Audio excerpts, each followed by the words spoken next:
Semangat pagi sahabat. Nah, kali ini video ini kita awali dengan cerita seorang yang luar biasa ya. Sebutlah ada seorang pria bernama Andri ya. Jadi dia itu seorang siswa yang sangat cerdas di kelasnya pada zamannya ya, hingga dia masuk ke sekolah menengah lalu dia meneruskan kuliah. Hanya sayang di saat dia kuliah ayahnya itu mengalami kebangkrutan ekonomi hingga dia tidak bisa melanjutkan kuliah atas biaya ayahnya. Nah, jadi dia terpaksa melanjutkan kuliah dengan biaya sendiri. Jadi dia kuliah sambil bekerja. Nah, dari tadinya yang hidupnya serba cukup, serba bahkan dia sendiri sampai diberikan mobil pribadi untuk kuliah sama ayahnya di semester 2. Sekarang mobilnya itu dijual sama ayahnya untuk melunasi hutang bisnis dari ayahnya. Bahkan ayahnya sendiri setelah mengalami kebangkrutan, beliau belum bekerja juga dan ibunya hanya seorang ibu rumah tangga. Nah, akhirnya di samping Andi harus mengurusi kuliahnya, Andi juga harus membantu menanggung kehidupan keluarganya. Juga masih ada satu adiknya yang masih sekolah. Nah, jadi si Andi ini kalau pagi-pagi dia bekerja, akhirnya dia memutuskan untuk bekerja dulu fokus, lalu dia ngambil kuliahnya kuliah sore. Nah, karena kuliahnya ini memang bisa digeser waktunya, tapi sayangnya dia tidak bisa full kuliah seperti biasanya ngambil SKS dengan normal karena memang waktunya terbentur untuk bekerja ya. Nah, kita lanjutkan. Nah, jadi Andi ini sekarang fokus 70% untuk bekerja karena dia dituntut untuk membiayai adiknya, membiayai ayahnya, ibunya juga harus membiayai kuliahnya. Nah, lalu selesailah kuliahnya.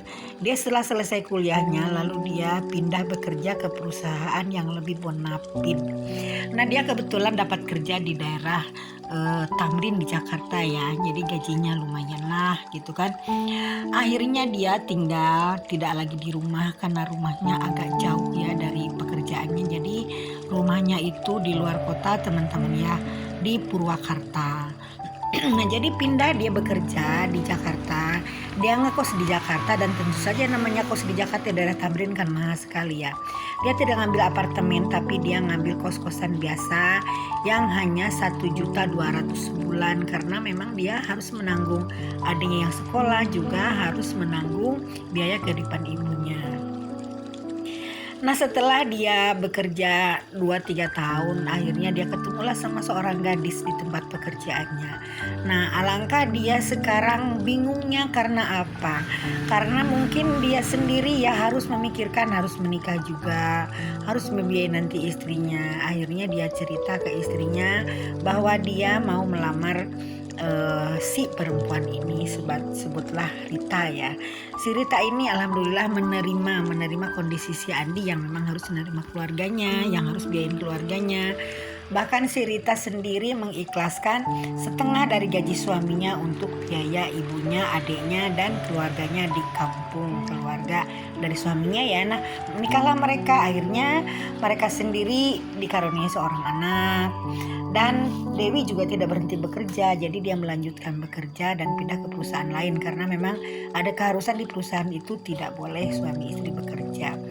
Nah, akhirnya si Andi ini menanggung kehidupan keluarga orang tuanya, kehidupan dianya sendiri beserta keluarganya, juga kehidupan anaknya.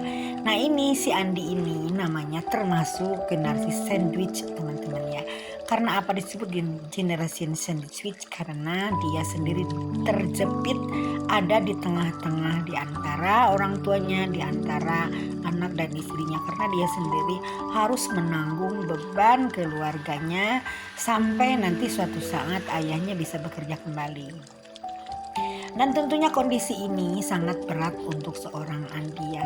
Tapi karena memang kondisinya begini ya apa boleh buat. Jadi dia sendiri harus tanggung jawab terhadap keluarganya pun. Sekarang adiknya sudah kuliah dan adiknya terus dibiayain sampai kuliahnya selesai, bahkan sampai kerja. Nah, teman-teman, gimana teman-teman, ada nggak yang termasuk generasi sandwich ya? Kalau saya alhamdulillah teman-teman tidak, keluarga saya tidak seperti itu. Jadi masing-masing sudah mandiri, sudah punya sesuatu yang dipersiapkan dari awal. Nah, gimana cara mengantisipasi supaya kita tidak terjebak kepada menjadi generasi sandwich? Tentunya ada caranya untuk mengatasi semuanya. Pertama, kita harus bekerja di perusahaan yang mapan kalau memang kita bekerja ya. Kecuali kalau memang kita jualan atau berdagang atau berbisnis. Taruhlah kita bekerja ya, kita bicarakan kerja. Jadi kerjanya harus di perusahaan bonafit yang memang perusahaannya mengeluarkan gaji yang tidak standar ya, misalkan ngeluarin 20 juta gitu.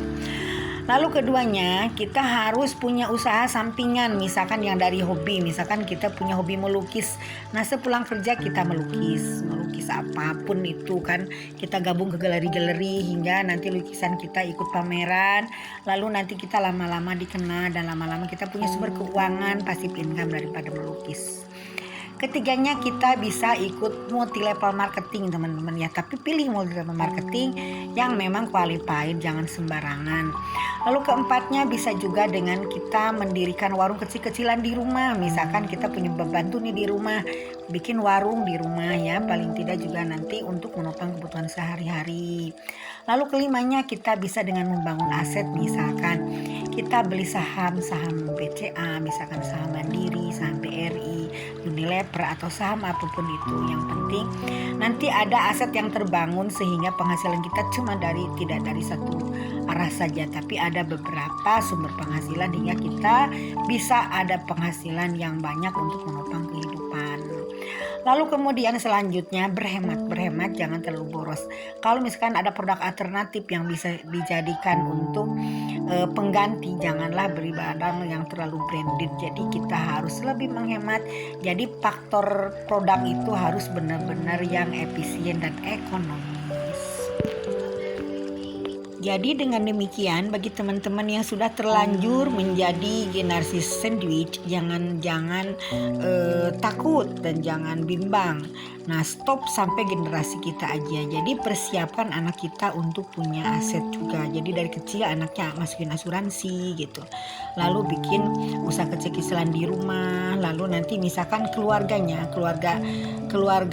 inti dari sana, dari ibu ayahnya ya, libatkan untuk usaha-usaha yang memang bisa untuk menunjang. Misalkan ibunya bikinkan warung kecil-kecilan di kampung, atau nanti adiknya libatkan ke dalam bisnis multi level. Jadi banyak cara supaya nanti banyak sumber penghasilan. Sumber penghasilan yang benar ini jangan satu, tapi minimal ada 3 dalam keluarga itu. Nah, setelah itu kita akan aman. Dan ini udah dipraktekkan oleh keluarga saya sendiri, teman-teman.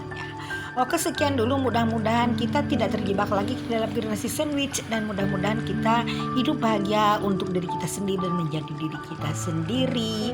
Oke, sekian dulu, bye for now.